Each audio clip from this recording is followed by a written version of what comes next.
Assalamualaikum warahmatullahi wabarakatuh.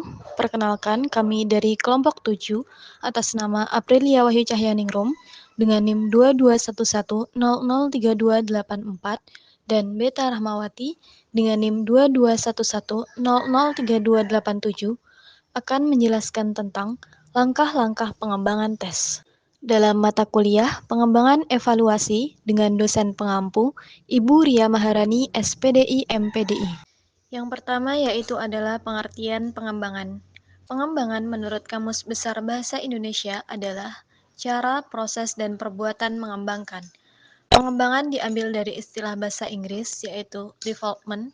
Artinya, pengembangan adalah upaya memperluas atau mewujudkan potensi-potensi, membawa suatu keadaan secara bertingkat kepada suatu keadaan yang lebih lengkap, lebih besar atau lebih baik, memajukan sesuatu dari yang lebih awal kepada yang lebih akhir atau dari yang sederhana kepada tahapan perubahan yang lebih kompleks. Selanjutnya, pengertian tes. Tes adalah serangkaian pertanyaan atau latihan atau alat lain yang digunakan untuk mengukur keterampilan, pengetahuan, kecerdasan, kemampuan, atau bakat yang dimiliki oleh seseorang atau kelompok. Sebagai alat ukur dalam bentuk pertanyaan, maka tes harus dapat memberikan informasi mengenai pengetahuan dan kemampuan objek yang diukur. Sedangkan sebagai alat ukur berupa latihan, maka tes harus dapat mengungkap keterampilan dan bakat seseorang atau sekelompok orang. Yang selanjutnya yaitu adalah jenis-jenis tes. Menurut Purba, ada beberapa jenis tes yaitu sebagai berikut. Pertama, tes yang dibuat guru.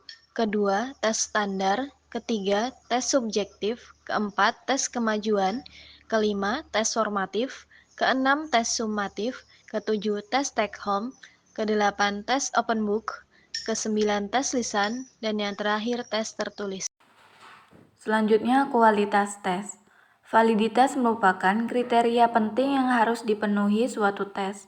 Hal ini selaras dengan pendapat Haynes, Richard, dan Kubani yang menyatakan bahwa validitas isi merupakan bagian sangat penting dari kriteria instrumen pengukuran yang baik. Validitas merupakan konsistensi dari kegiatan pengukuran yang merujuk pada konsistensi hasil penilaian. Reliabilitas merupakan salah satu kriteria penting dalam proses pengembangan tes. Hal ini selaras dengan pendapat Ardos yang menyatakan bahwa estimasi reliabilitas penting dilakukan karena mengacu pada konsistensi pada pengukuran. Yang terakhir yaitu langkah-langkah pengembangan tes.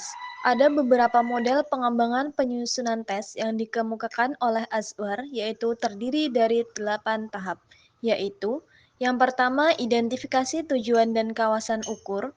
Kedua, penguraian komponen isi. Ketiga, batasan perilaku dan kompetensi. Keempat, spesifikasi tes atau blueprint. Kelima, penulisan butir soal. Keenam, uji coba awal. Ketujuh, PERT test atau analisis item. Dan yang terakhir, tes siap pakai. Demikian materi yang dapat kami sampaikan. Terima kasih. Wassalamualaikum warahmatullahi wabarakatuh.